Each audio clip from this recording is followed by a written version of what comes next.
बहू का कायाकल्प। कई महीनों बाद लॉकडाउन खुलता है तो साधना का बाहर की दुनिया से फिर से सामना होता है। अरे दूध वाले भैया, अब तो आप दे जाया करे दूध। दूध वाला साधना को देखकर हैरान रह जाता है। जो बहू इतनी स्टाइलिश और सुंदर हुआ करती थी, उसे ये क्या हो गया? अरे मैडम जी, कितने बुढ़ी लग रही हो।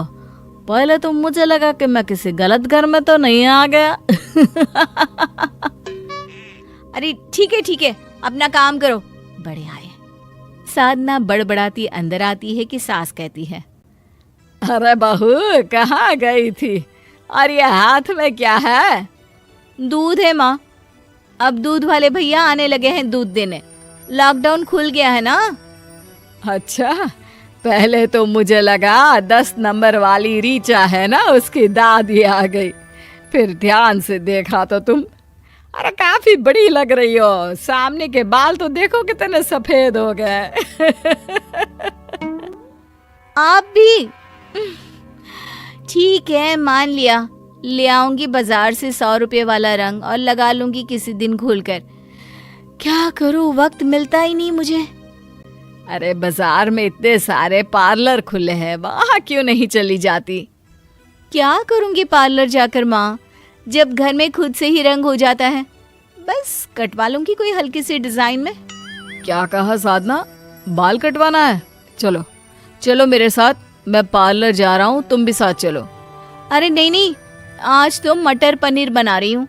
राहुल का कॉलेज खुला है, काफी दिन बाद तो डिमांड आई है मटर पनीर की। अरे तो बना लो ना, मैं कौन सा भागा जा रहा हूँ, बाकी माँ पैक कर देगी। हाँ, ले जा इसे पार्लर। अरे पता नहीं क्यों खुद पर ध्यान ही नहीं देती। साधना किचन में जाती है। अदरक लहसुन पीस रही होती है कि सामने चमकते कुकर में उसकी परछाई पड़ती है। हे भगवान, ये मैं हूँ? बाल कितने सफेद लग रहे हैं, चेहरे पर चमक भी नहीं दिखाई दे रही है। ये कुकर को ही पलट कर रख देती हूँ, सामने दिखता रहेगा तो टेंशन होती रहेगी। लेकिन कहते हैं ना, आखिर कब तक चेहरे को छिपाती। अरे साधना, लॉकडाउन में पूरी दुनिया साल पीछे पहुंच गई, लेकिन अकेली तुम साल आगे गई। अरे कैसी शक्ल बना रखी है। हाँ यार, रंग लगाने का वक्त ही नहीं मिल पा रहा है घर पर। अरे तो पार्लर जा, आजकल तो वैसे ही ब्यूटी सर्विस पर अच्छा खासा ऑफ चल रहा है। कम दाम में अच्छे हो जाएंगे तेरे बाल। अच्छा चल, पार्लर से याद आया, मेरी फेशियल की डेट है आज। अरे कैसी डेट? तेरा चेहरा तो वैसे ही चमक रहा है, मेरी हालत देखना। देख रही हूँ, तभी तो जा रही हूँ कि कहीं ऐसी हालत ना हो जाए। सहेली के जाने के बाद साधना सोचने लगती है। बोल तो सही रही थी कि ब्यूटी सर्विस में डिस्काउंट चल रहा है, लेकिन कितना चल रहा होगा? ऐसे तो 100 रुपए में ही मेरा काम हो जाता है। अरे कितना भी सस्ता पार्लर होगा, 500 से कम क्या लेगा? इतने में तो मैं 5 महीने बालों को रंग कर लूं। साधना यही सोचती घर को लौट रही थी कि पीछे से पति का साधना के पैर छू लेता है, जिसे देख साधना सक पका जाती है।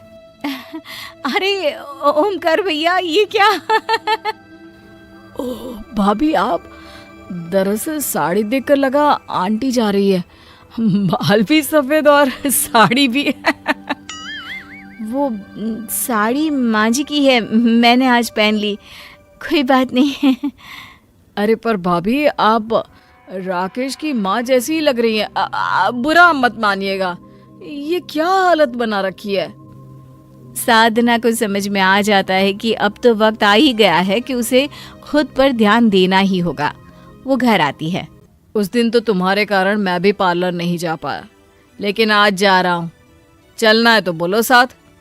अब तो साधना ने तय कर ही लिया था कि आज खुद के लिए समय निकाल कर ही रहेगी। हाँ, जाना ही तो है, मैं अभी तैयार होकर आई। साधना सास के पास आती है।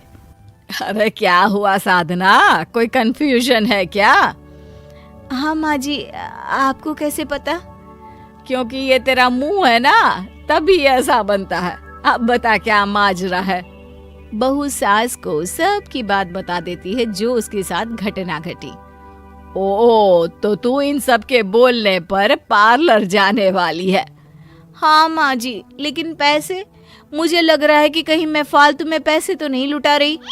अरे देख बेटा, एक बार जीवन में खुद पर पैसा लगा कर देख, और जैसे जैसे लोगों के कहने पर तूने पार्लर जाने का सोचा, वैसे ही ये सोच ले कि जितने लोग तारीफ करेंगे तेरा पैसा वसूल होता चला जाएगा। क्यों? बहू को बात समझ में आ जाती है। वो सास के पैर छूती है और पति के साथ पार्लर चली जाती है। पार्लर वाला कहता है, आइए मैम बैठिए, क्या करवाना चाहती हैं? Cutting, colour? बस पार्लर वाले का ये कहना ही था कि साधना झट बैग में से एक फोटो निकालकर उसे दिखाती है। ये फोटो दिख रहे हैं ना, बिल्कुल ऐसे ही बाल चाहिए मुझे। ओके मैम, अब आप बिल्कुल निश्चिंत होकर बैठ जाइए। वैसे आपके बाल ऑयली लग रहे हैं, पहले वॉश करना पड़ेगा। साधना क्या करती, अब सर दे दिया है ओखली में तो मुसल से डरना क्या। हाँ, ठीक है, कर दीजिए। पार्लर वाला उसका सर धोता है, बाल सुखाता है, बीच बीच में बात भी करता है। और कितना वक्त लगेगा साधना? आधा घंटा तो वैसे ही हो गया है। आपको ही तो शौक था ना, लीजिए करिए अब इंतजार। पति वहां से चला जाता है और हेयर स्टाइलिश बहुत ही मेहनत से फाइनली साधना के बालों को किसी हीरोइन के बालों की तरह कर देता है और फिर साधना के पति को आवाज लगाता है, सर यहाँ आ जाइए, मैं मैम के बालों को खोल रहा हूँ। जैसे ही साधना का पति सामने आता है, पार्लर वाला साधना के बालों को छोड़ देता है। वो जैसे ही कंधे पर गिरते हैं, साधना किसी हीरोइन से कम नहीं लगती। तो कैसा लगा सर मैम का स्टाइल? साधना का पति साधना को देखता ही रह जाता है। अब क्या हुआ सर, ठीक नहीं लगा क्या? अब क्या कैसा लगा सर मैम का स्टाइल? मैम के स्टाइल पर तो हम पहले से ही फिदा है, लेकिन मान गए जी। साधना चलो ना, आज एक बार फिर शादी कर लेते हैं। जरूर। वैसे कितने पैसे हुए भैया? 5,000 रुपये मैम। साधना को तो समझ में ही नहीं आता कि उसने ये क्या सुन लिया। कितने कहा? रंग लगाने के?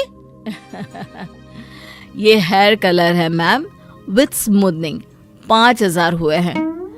हे भगवान, इतने पैसे! इतने में तो मैं शादी में दुल्हन बन गई थी। नहीं है, इतने नहीं दे पाएंगे। अरे कोई बात नहीं साधना, शादी को 15 साल भी तो हो गए हैं। तब और अब में महंगाई कितनी बढ़ गई है, और हर 15 साल में अगर इतना ही खर्च कराओगी खुद पर, तो कोई भी हंस हंस कर खर्च करते। मेरी जाने मन, विश्वास नहीं होता तुम कितनी प्यारी लग रही हो। आप भी ना। साधना के पति की बात सुनकर साधना शर्मा जाती है और सोच लेती है कि अब थोड़ा थोड़ा खुद के लिए भी जीना है।